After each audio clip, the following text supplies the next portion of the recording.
Dir la culpa en diciembre de 1977, The New York Times publicó un artículo en el que revelaba que más de 800 organizaciones e individuos del ámbito de la información pública habían participado en la subversión encubierta de los medios de comunicación por parte de la CIA. Estos colaboradores facilitaron a la agencia acceso directo a un gran número de periódicos y revistas a servicios de los medios de comunicación como Reuters y Associated Press, a cadenas de radio y televisión, así como a los estudios de Hollywood. Con el tiempo, esos activos mediáticos incluirán ABC, NBC, CBS, Times Newsweek, Associated Press, United Press International, UPI, Reuters, Hearst Newspaper, Scripps Howard, Copley News Service, etc., que han llevado a cabo encargos en secreto que van desde el acopio de información a actuar como mediadores.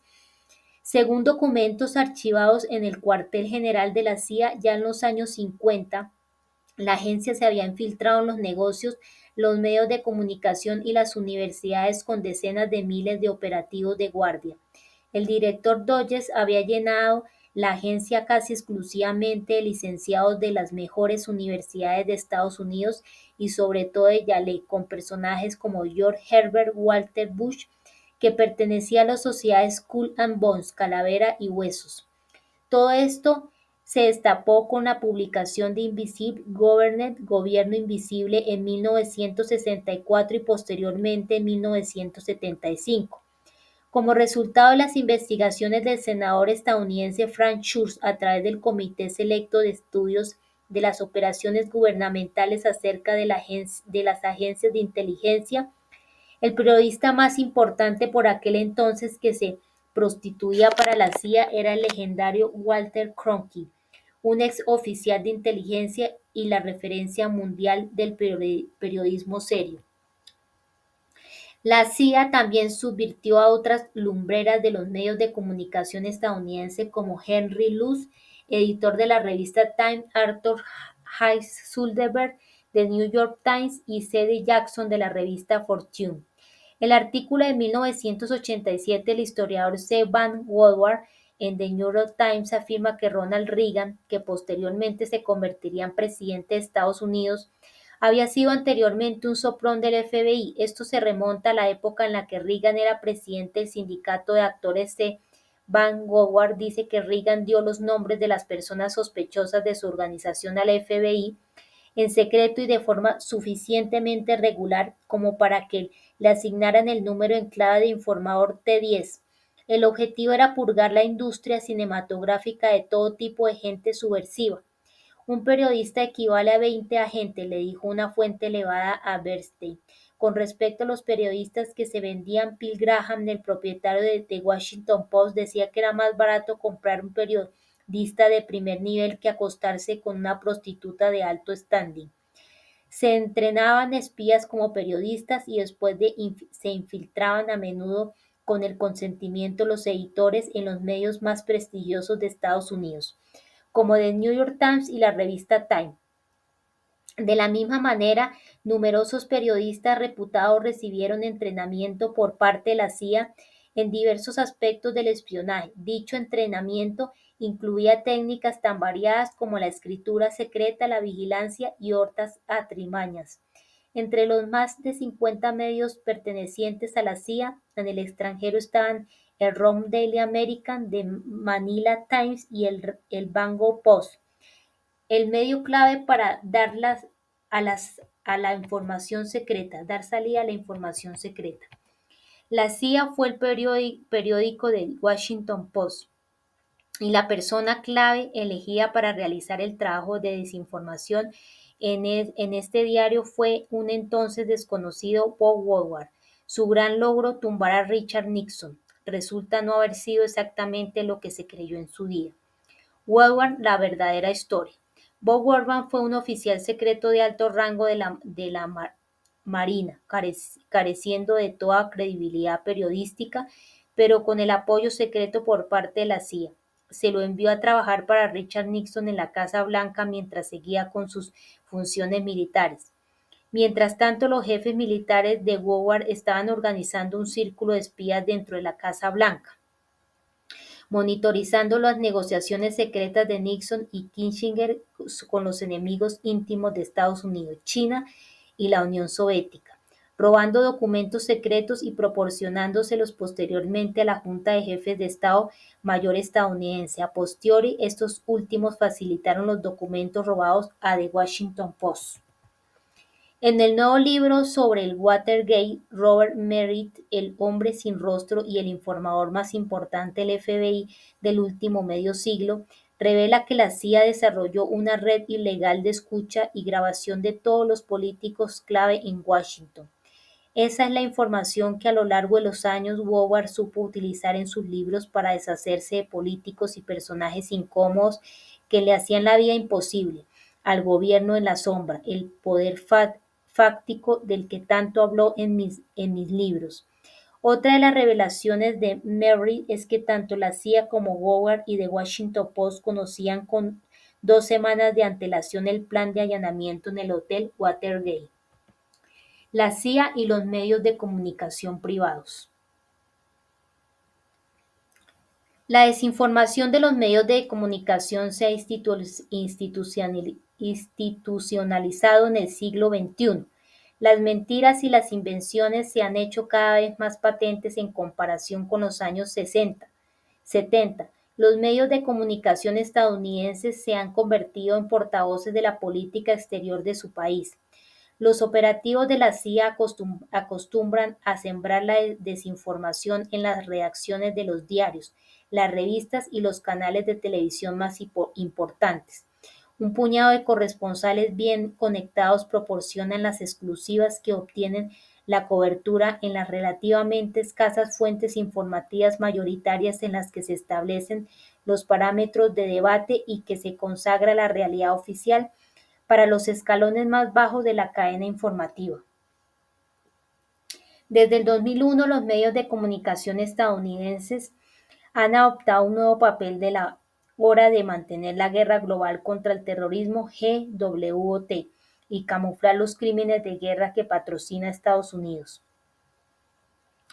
Tras el 11 de septiembre, el secretario de Defensa Donald Rumsfeld creó la Oficina de Influencia Estratégica OSI o la Oficina de Desinformación. Según sus críticos, el Departamento de Defensa dijo que necesitaba hacerlo y que de hecho iba a filtrar historias falsas en países extranjeros en un esfuerzo por influir en la opinión pública de todo el mundo. Los medios de comunicación privados de hoy en día son un instrumento de propaganda para la guerra, lo que plantea las siguientes cuestiones: ¿por qué fomentaría el The New York Times repentinamente la transparencia y la verdad en los medios, ayudando a Wikileaks a difundir la palabra? ¿Y por qué la gente de todo el mundo no se pararía por un instante y cuestionaría la base de esa relación incongruente? Dada la relación cohesionada y estructurada entre los medios privados y la inteligencia estadounidense, por no mencionar los vínculos de los periodistas individuales con los escalones más elevados del ejército y la seguridad nacional, es necesario tratar la cuestión de una operación psicológica de Wikileaks patrocinado por la CIA. Wikileaks tiene las características esenciales de un proceso de disensión manufacturada. Busca denunciar las mentiras del gobierno. Ha revelado información importante en torno a los crímenes de guerra de Estados Unidos, pero una vez el proyecto se introduce en el molde del periodismo mayoritario, se emplea como instrumento de desinformación mediática. A las élites empresariales les interesa aceptar la disensión y la protesta como característica del sistema, siempre que no amenacen el orden social establecido. El objetivo no es reprimir la disensión, sino todo el contrario, moldear y dar forma al movimiento de protesta para establecer los límites exteriores de disensión. Para mantener su legitimidad, las élites económicas favorecen las formas limitadas y controladas de oposición. No obstante, para resultar efectivos, aquellos que son objeto del movimiento de protesta han de regular y controlar cuidadosamente el proceso de disensión manufacturada. Lo que también sugiere este examen del proyecto Wikileaks es que la mecánica de esta propaganda del nuevo orden mundial especialmente la relativa a sus planes militares, se ha vuelto cada vez más sofisticada. Ya no se basa en la supresión directa de los datos relativos a los crímenes de guerra de Estados Unidos y la OTAN. Tampoco requiere proteger la reputación de los cargos más elevados del gobierno, incluido el secretario de Estado. En cierta manera, los políticos del nuevo orden mundial son desechables. Pueden ser sustituidos. Lo que hay que proteger y mantener son los intereses de las élites económicas que controlan el aparato político entre bastidores. En el caso de Wikileaks, los datos se guardan en un banco de datos. Muchos de esos datos, especialmente los pertenecientes a gobiernos extranjeros, sirven a los intereses de la política exterior de Estados Unidos. Por otra parte, otros datos tienden a desacreditar a la administración estadounidense. Eso contribuye a la reputación de Wikileaks entre la mayoría de la gente que cree que se trata de un organismo antisistema a favor de la verdad. Lo que hay que enfatizar una vez más es que todos los Wikidatos se redactan de forma selectiva y a continuación unos medios que sirven a las élites económicas los analizan e interpretan. Pese a que la numerosa información que contiene el banco de datos de Wikileaks es accesible, el público más amplio no se tomará la molestia de consultar y revisar el banco de datos del grupo. El público leerá las selecciones redactadas y las interpretaciones que se presentan en los medios más importantes. Se presenta una imagen parcial y tendenciosa. La opinión pública acepta la versión redactada porque se basa en lo que se anuncia como una fuente fidedigna, cuando de hecho lo que se presenta en las páginas de los periódicos más importantes y en los canales de televisión no es más que una distorsión de la realidad cuidadosamente trabajada y enrevesada. Se toleran formas limitadas de debate crítico y transparencia, a la vez que impone una amplia aceptación pública de las premisas básicas de la política exterior estadounidense, incluida su guerra global contra el terrorismo. Esa estrategia parece haber tenido éxito en lo que a buena parte del movimiento estadounidense contrario a la guerra se refiere. Estamos en contra de la guerra, pero apoyamos la guerra contra el terrorismo. Analicemos esto, la gran mentira del siglo XXI es el propio terrorismo Al-Qaeda y Osama Bin Laden. Uno puede decir mucho más acerca de la validez de la información por lo que esconde que por lo que cuenta. ¿Dice algo Wikileaks sobre Bin Laden? Según los papeles que ha filtrado Assange, Osama Bin Laden se encuentra presuntamente en Quetta, participando en Quetta Shura, el Consejo de los Supuestos Jefes Terroristas. Por tanto, el mensaje subliminal del gobierno es tenemos que entrar en Pakistán y cogerlo. Así que según Wikileaks, Osama Bin Laden está muy vivo, manteniendo de forma conveniente el mismo mito de Bin Laden para la administración estadounidense y su guerra contra el terror. En un momento en el que la gran mayoría de los estadounidenses habían olvidado el motivo original de la invasión de Afganistán, recordamos que el supuesto motivo de la invasión era perseguir a Bin Laden como el máximo responsable de los atentados del 11 de septiembre. Sin embargo, el problema con Bin Laden es que todos los servicios de espionaje del mundo saben que murió en diciembre del 2001. ¿Sabe el gobierno estadounidense que Bin Laden está muerto? Si yo lo sé, ellos también deberían. Pero la cosa mejora. Pocos de ustedes sabrán que justo antes de la inauguración de Wikileaks, el mundo del espionaje tuvo su propia inauguración, un recurso basado en los medios sociales, llamado Intelipedia, con sus propias versiones de ciertos buscadores y cierta enciclopedia online. La comunidad espía está evolucionando en su uso de herramientas ahora extendidas en el sector comercial, generando tanto éxito como controversia. Las nuevas herramientas incluyen un motor de búsqueda federado llamado Google Intelipedia, una controvertida herramienta para compartir datos de inteligencia basada en la tecnología de software social. Por tanto, vemos que en septiembre de 2006 hay un esfuerzo coordinado de la comunidad espía para embarcarse en diversos programas nuevos del tipo Pedia, uno que funciona como base de datos y otro que funciona como el buscador Google. ¿Se trata de una pequeña broma interna de la agencia en torno a Wikileaks? Julian Assange.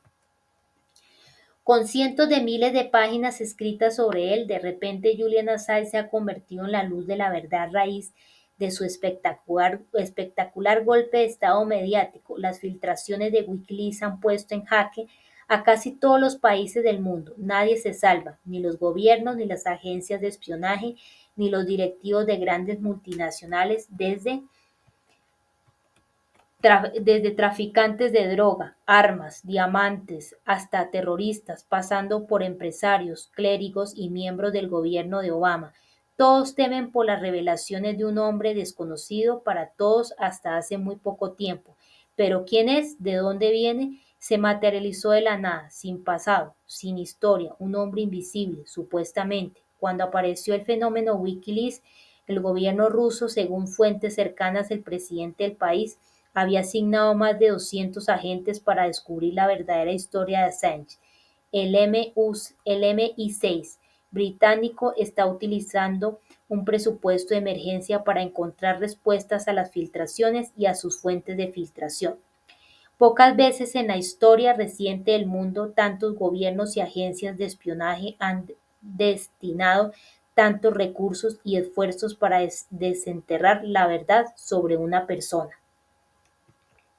Fuentes de la NSA, Agencia de Seguridad Nacional, la mayor agencia de espionaje de Estados Unidos, lo sitúan en Hamburgo durante la Primera Guerra del Golfo. Los servicios de espionaje rusos, por el contrario, colocan a Assange en una fiesta de piratas cibernéticos en Singapur en octubre de 1986. No obstante, las fuentes consultadas dentro de la CIA están convencidas de que Assange fue reclutado por varias agencias de espionaje, entre ellas el Mossad israelí, a través de un científico informático judío de la Universidad de Melbourne involucrado con la comunidad de los hackers y que simultáneamente trabaja para el Mossad.